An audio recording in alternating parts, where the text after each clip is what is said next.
My name is Andy Pugh, unless you're one of my students, in which case my name is just Mr. Pugh, and I'm physics mad. Today I want to talk to you about the Graaff Generator. Invented in the late 1920s, early 1930s by a guy called Graaff, an American engineer. Needed a source of high voltage. We use them in schools today as a high voltage source and to demonstrate static electricity.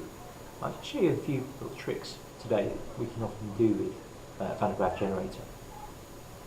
They're a very simple device.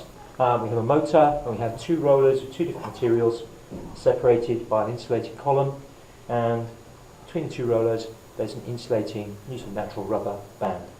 There's some metal combs which will pick up any charge that's been separated and transfer it onto the dome, which will allow, this is the tricky bit, then charge will build up over the domes.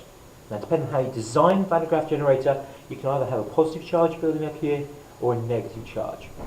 It's a bit easy to understand, so we'll think about that. So the rollers and the band separate electrons which get carried to the top and spread over the dome. Now, those can do a variety of things. First thing I normally start with is turn this on.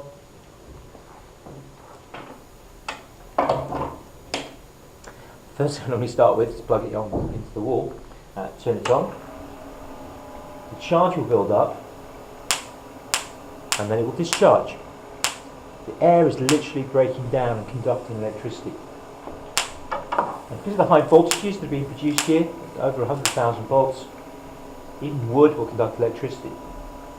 Now, I won't feel anything, but I'm taking enough of the charge away from the dome, even without touching it, that there's no build-up of charge sufficient to create a spark. As soon as I take the wood away, this is a very high resistance, so the current passing through me to earth is very, very low. Now, that charge can be transferred to things that conduct electricity or not. So here's some paper chits taken from a hole punch. And if I build them up on top, now when I press the switch, we get a paper fountain. Just discharge that. We can do a similar thing with metallic objects. Now, the classic is to take little mini pie cases, jam tarts or mince pies, very good sort of Christmas time of year when mince pies are around, and then we get lots of these. Now I'm going to pile them on top. They're good conductors, they're aluminum for my American friends. So the electrons that are built up on the dome will conduct through the aluminium, and each aluminium case is going to get exactly the same charge. The one on top is holding the one underneath down, so they're going to repel each other, so that one will fly off, which means then only one is holding the rest down, so that will fly off, and so they'll fly off in a nice little fountain.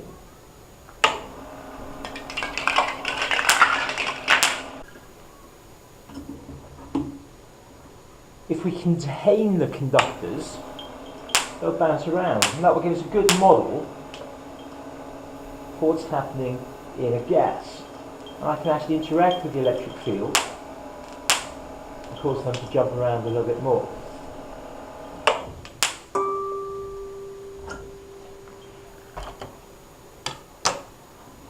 Now, the classic experiment, which my hair is probably not long enough for, I might have a go, is to put the hands on this when it's charging up, and that will cause hair to stand on end as each hair gets the same charge. They'll try and repel each other. Opposite charges will attract, like charges will repel, very similar to the rules about magnetism. I don't even need to touch it though to have that effect. I'm going to zoom in a little bit. Now, I'm hoping that you'll be able to see the hairs on my arm standing up to interact with the field. It discharges, they collapse back down.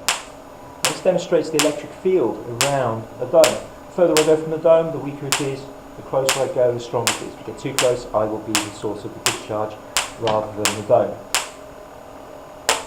Okay, so slight change of position for the camera. What I've put on here is a little star. Looks a bit like a ninja throwing star. That's what most students think it is. Quite blunt, although they do have slightly pointy ends.